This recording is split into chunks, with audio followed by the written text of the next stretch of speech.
गुरु प्यारी साध संगत जी, राधा स्वामी।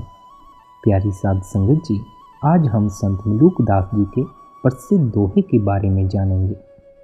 संत मलूकदास जी के इस दोहे के पीछे मलूकदास जी की अपनी आप बीती कहानी है, जिसमें कि उनके नास्तिक से आस्तिक होने के बारे में बताया गया है। संत मलूकदास जी का यह दोहा और उनकी कहानी हमें मालिक पर अटूट भरोसा, अटूट विश्वास करने की प्रेरणा देती है। प्यारी साध संगत जी, इसे ध्यानपूर्वक और अंत तक जरूर सुने। दोहा। अजगर करे न चाकरी, पंछी करे न काम, दास मलूका कह गए सबके दाता राम। धरती पर कुछ आलसी जीवों को ध्यान में रखकर मलूकदास जी ने यह दोहा फरमाया है। अजगर एक आलसी जीव के रूप में जाना जाता है, जो कोई भी काम नहीं करता। उसी तरह से पक्षी भी कोई काम नहीं करते। इसके बावजूद भी अजगर और पक्षी अपना जीवन जीते हैं, क्योंकि उनके लिए केवल ईश्वर ही उनका आधार है, जो उनके जीवन की व्यवस्था करता है। अजगर करे न चाकरी, पंछी करे न काम, दास मलूका कह गए सबके दाता राम। इस दोहे के पीछे संत मलूकदास जी की नास्तिक से आस्तिक बनने की कहानी है। यह उस वक्त की बात है जब संत मलूकदास जी नास्तिक हुआ करते थे। एक दिन उनके गांव में एक साधु आकर रहने लगे। गांव के लोग साधु के दर्शन के लिए जाने लगे और साधु का सत्संग सुनने लगे, रामायण सुनने लगे। एक दिन मलूकदास जी भी सत्संग में पहुँचे। जब वह वहाँ पहुँचे तो उस वक्त साधु राम की महिमा बता रहे थे कि राम सबसे बड़ा दाता है। राम भूखों को अन्न देता है, बिन वस्त्र वालों को वस्त्र देता है और बिना आश्रय वालों को आश्रय देता है।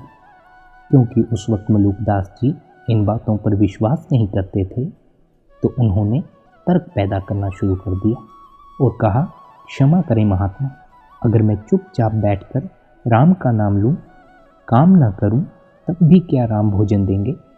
साधु ने कहा, अवश्य देंगे। फिर मलूकदास जी ने कहा, अगर मैं घने जंगल में जाकर बैठ जाऊं, केवल बैठ जाऊं, भोजन के लिए कोई प्रयास न करूं, क्या तब भी राम भोजन देंगे? साधु ने कहा, विश्वास करो, अवश्य देंगे।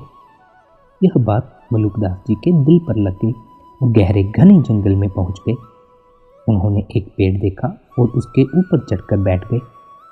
चारों तरफ ऊंचे ऊंचे पेड़ थे, घना जंगल था और सूरज धीरे धीरे ढलता जा रहा था। पर मलूकदास जी ने भोजन के लिए कोई प्रयास नहीं किया और पेड़ पर ही बैठे रहे। जब सूरज छिप गया, चारों तरफ अंधकार फैल गया। पर मलूकदास जी सारी रात अप्रयास पेड़ पर बैठे रहे। दूसरे दिन दूसरे पहर मलूकदास जी को घोड़ों की टपों की आवाज़ आई। मलूकदास जी सतर्क होकर बैठ गए। थोड़ी देर में चमकदार पोशाकों में राजा के अधिकारी उसी पेड़ के नीचे पहुंचे, जिस पेड़ पर मलूकदास जी बैठे हुए थे। राजा के अधिकारियों को भूख लगी हुई थी, इसलिए उन्होंने उस पेड़ के नीचे ही भोजन करने का फैसला किया। जैसे ही अधिकारियों ने भोजन का डिब्बा निकाल कर बाहर रखा, उतने में एक शेर की भयानक दहाड़ सुनाई दी। अधिकारी डर के मारे भोजन वहीं छोड़कर भाग गए। मलूकदास जी पेड़ से यह सब कुछ देख रहे थे। मलूकदास जी को लगा, राम ने उनकी सुन ली है और उनके लिए भोजन का बंदोबस्त कर दिया है। वह शेर के जाने का इंतज़ार करने लगे। जब शेर चला गया, तब मलूकदास जी को ख्याल आया कि वे खुद भोजन के लिए प्रयास नहीं करने वाले। अगर राम ही भोजन देते हैं तो मुझे पेड़ पर ही भोजन मिल जाएगा। और वह इंतज़ार में पेड़ पर ही बैठे रहे। थोड़ी देर बाद डाकुओं का एक दल वहाँ से गुजरा।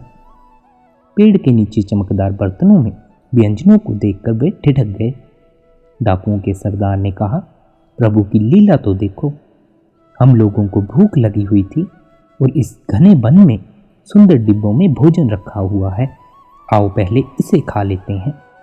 क्योंकि डाकू स्वभाव से ही शक्की होते हैं, इसलिए सरदार के एक साथी ने कहा, सरदार, इस सुनसान जंगल में भोजन का मिलना मुझे तो रहस्यमय लगता है।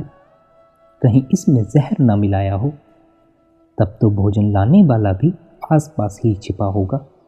चलो पहले उसे तलाशते हैं। डाकू इधर उधर ढूंढने लगे।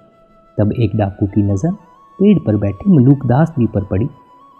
डाकुओं के सरदार ने गुस्से भरी आंखों से मलूकदास जी को देखा और गुस्से में बोला, दुष्ट, भोजन में जहर मिलाकर तू ऊपर बैठा हुआ है, चल नीचे उतर।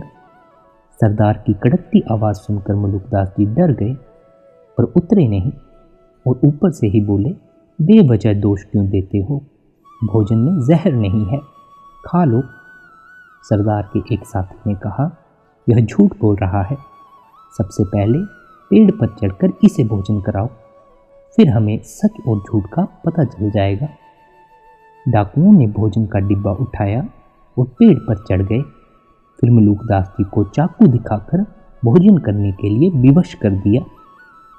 मलूकदास जी ने भोजन कर लिया और फिर नीचे उतरकर डाकुओं को सारी बात बताई। डाकुओं ने उन्हें छोड़ दिया और मलूकदास जी इस घटना के बाद पक्के राम भगत बन गए। फिर गांव पहुंचकर सबसे पहले मलूकदास जी ने जिस दोहे की रचना की उसके शब्द हैं, अजगर करे न चाकरी, पंछी करे न काम, दास मलूका कह गए सबके दाता राम। प्यारी साध संगत जी, संत मलूकदास जी के इस दोहे से हमें शिक्षा मिलती है कि यदि हमारा विश्वास मालिक पर अटूट है तो हमें किसी प्रकार की चिंता करने की ज़रूरत नहीं। दरअसल सच तो यह है कि हमें इस बात पर विश्वास ही नहीं होता कि अगर हम कुछ भी नहीं करेंगे तब भी मालिक हमारा ख्याल रखे हुए है। हमें लगता है यदि हमने कुछ ना किया तो हमारा कुछ नहीं होगा, परंतु सत्य यह है कि जो कुछ करता है मालिक ही करता है, पर हम उसे अपना किया मान लेते हैं। बस यही एक वजह है कि हमारी मैं हमसे छूटती नहीं। हमारा मैं का भाव हम सदैव पकड़े रहते हैं।